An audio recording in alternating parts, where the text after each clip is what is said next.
Beyond the stage, behind the scenes. Hi everyone, we are bringing you Accapod, proudly sponsored by AWR Namibia and Acapella Festival Namibia. I am your host, Oakley Nakeva, aka Kevs, and my co-host here is Cynthia Matehomuyambango with 80. And we are going to be diving into the objectives of the Beyond the Stage Music Workshop, where we will be looking at whether or not music is still soul winning or not. We are going to be interviewing individuals on whether or not they feel that singing groups are really bringing people to Christ.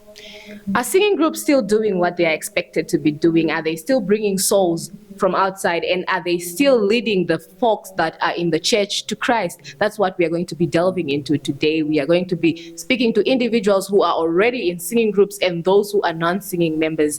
Feel free to join us.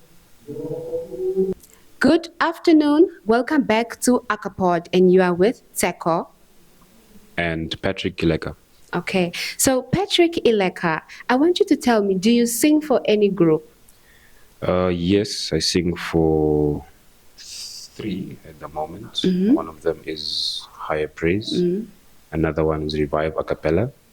And the third one is, we're still looking for a name, but at the moment it's called Hope Music. It's an upcoming group. Okay. As well. So since you sing for these 3 groups, I want you to tell me, how do you view other singing groups? In what sense? In terms of their music, or just how they portray themselves? Their music and how they portray themselves. Okay.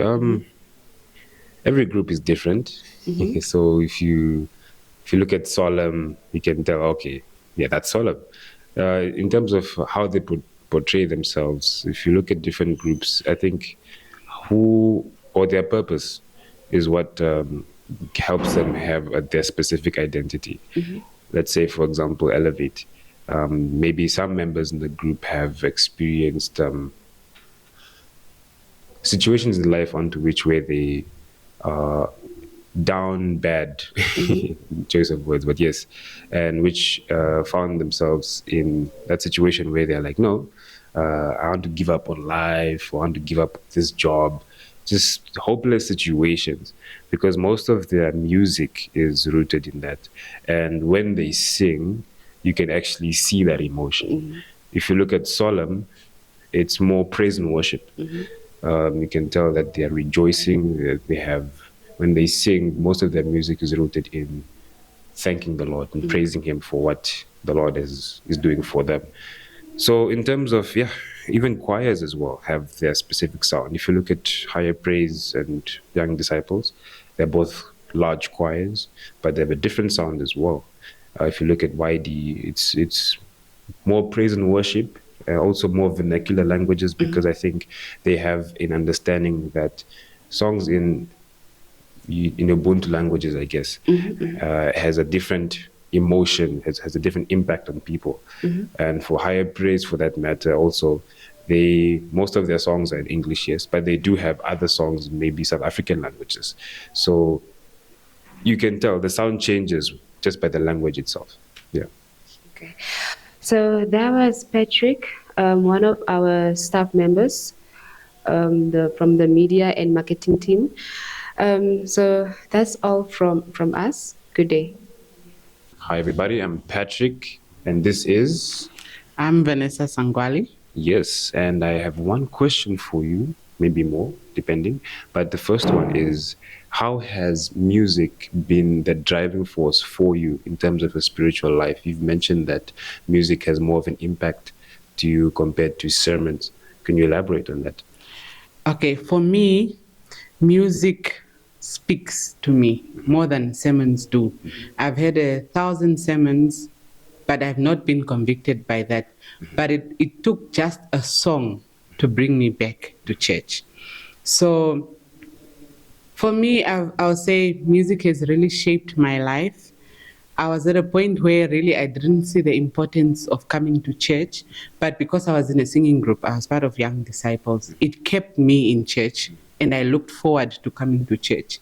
And it's through that music that I am convicted and I am who I am today. Okay. So in terms of that music that you found in Young Disciples, why Young Disciples? It could have been any other group, but why them? Because you can find yourself moving or changing groups that easily. But why did you pick YD out of all the other groups? It's old-time religion music. For me, their music is still raw. It speaks to the heart. There's no doom, a lot of falsettos and all those. Because if you are singing a song, it's very easy to lose the next person if you hit the wrong note. Now, many groups that sing have falsettos. We listen and wait for that false note. So if it's false, then it takes me away. Then I can't listen to the rest of the song anymore. Okay, that's all from us. Thank you so much for listening. Good afternoon. This is Ejderesh Milundu, and I'm currently here with Accapod. Well, Mr. Saki, welcome. Yes, thank you very much for having me. Oh, no, definitely. It's always a pleasure. Well, I have a few questions for you. Well, obviously, before coming here to Accafest behind the scenes, I'd like to know, did you have expectations and were they met? Yeah, I did have expectations, and definitely they were met throughout the panel's discussions. They have stressed a lot of points that we as singing groups really do go through, and yeah, the solutions were definitely spot on, and I believe that throughout this whole event, definitely a lot of changes will come through. Yeah, no, definitely. One thing I noticed from the questions that were asked on the panel was there's a lot of the worldly aspect of music creeping into the church. And obviously, many have struggled to balance it. But I know that you're a part of, is it Soul Testament? Yes. How have you guys curved such influences in the songs that you write and you sing? I would say when we compose our own music, it's mainly something that has happened to us, the experiences that we have gone through with God. And I believe that in that, we mainly focus on the harmony aspect of how we find it back and how we channel it through God. Because when we write, we don't just write because we have to finish up another song, but we actually do it. You put in the time and the effort into it. Yeah. And also like through prayer, and how we stay focused on like, okay, this is the mission and the goal. We always focus on the main idea of why we began every single time, and that's that it's God thing. Right. Yeah, no, thank you very much, Mr. Saki, brother Saki, my friend Saki. Thank you for your time. Thank you. Definitely, this is us behind the scenes at our current, or basically our first edition of this workshop, Behind the Stage, Beyond the Stage. Hello, everyone, and welcome back to Accapod. It's your girl Kevs, and I'm joined by... You're joined by Zubwa. Judging by the shirt, we can tell you sing with just harmony. So we'd just like to ask, how has your experience been coming to Namibia this weekend for all the activities that you've done, including the Beyond the Stage? For me personally, I had missed the first trip when the guys came here last year, so I was really looking forward to coming here. And I think I now understand why the guys were so eager to come back. It's been hospitable. We've been kept very well, amazing people, an amazing country.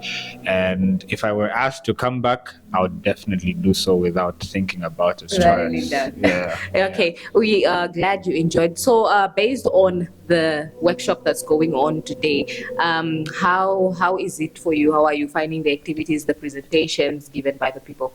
I honestly think we should have more programs like this, not just in Namibia, but probably even across the continent, because I think as singers, we ride a lot on our talent, but we don't really try to deliberately do better by learning, So I think if we have more programs like this, we would find that people would improve rapidly. The music, the quality that we offer to the people would improve. And ultimately, worship experiences in church also would get better. So I think this is a great initiative by Accafest and all that are involved. And I think we should have more of them. All right. What thing or maybe advice would you give to a cappella singing groups out there that will come across this video? Music is amazing, And because of how amazing it is, and because of how much people love it, it's easy for this music to get to your head, right? And then you forget, especially for those that are in gospel music, you forget that you're doing it for God. And so pride comes in, but remember, pride always comes before a fall. So I would advise every a cappella singer to stay humble and always remember that they're not doing it for themselves, but for God, so that way, God will bless you more if you stay humble. All right. Thank you very much. You've heard it yourself from Zuba, all the way from Lusaka, Zambia, with Just Harmony. Good afternoon, everybody. Teko over here. Welcome back to Accapod. As you can see, I will be interviewing one of our staff, my colleague, my friend. Yes, I'm here. You already introduced yourself, Mus. I did. But I mean, why not? This is Esdras Milundo, part of course, Accafest media team. All right. So Esdras. Yes. Esdras, am I saying it right? If we go into that debate, this interview will be very long. But I'll take it, I think. Esdras. Yes. Okay. In as much as you are part of the a cappella festival team, are you in any singing group? Yes, ma'am, I am. I am a part of Elevate Music Ministry. Only? Yes, only. I made sure that to avoid having too many groups to commit to, especially with the responsibilities that I have in Elevate, I decided to just focus on that. To focus on that? Yeah. Okay, so as somebody that's in a music group, how do you view other singing groups? It's a very, very, very strong question. I won't lie, it's with a lot of admiration. You see groups that have started with 2-3 members, a simple trio that has then evolved into a proper ensemble of 2 voices, 2 person per voice. So it's with a lot of admiration. Not only that, but you also get to see the effort put into a group just to make sure that their objectives are always met at the end of the day. Okay, so looking at that, were you expecting the 10 up? Again, very, very touching, touching question. I will not lie. It is always the programs that truly matter. Truly matter that are barely not attended at all. I mean, bring a different speaker, bring a different singing group, and the attendance is different. Exactly. Right. But I will not lie, I'm still happy. It is a good number to start with. And of course, the message that will be shared here is it's a message of quality. So why not deal it with those that are here? Yes. Yeah. So there you have it. I am Santimate Humuyambango, and this is Esdras Milundo. Subscribe to our YouTube channel and follow us on our social media platforms.